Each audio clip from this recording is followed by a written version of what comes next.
Niongee na vijana, ikiwa imefika nyakati ya kuhitaji kuoa au kuolewa, ni jambo la baraka, na jambo hili itakuwa ni vema ukianza na Mungu kuliko kuanza kudandadanda kule na kuwa kahaba kahuni, huku na huku unatia mimba, huku unatiwa mimba, huku unaharibu ushuhuda, unaharibu ushuhuda wa ukoo, ushuhuda wa kanisa, na mwisho mtaanzisha jamii tofauti na ile ilianzishwa na wazazi.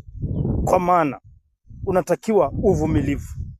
Ukiwa kijana wa kiume au wa kike, maliza masomo, na hata kama umefeli, tangaza nia, omba Mungu akupe mume au mke, tangaza kwa ndugu na jamaa, ndugu washerekee harusi yako, maana ni baraka wanapohusika ndugu, kanisa likihusika, Mungu akihusika, ni jambo la baraka.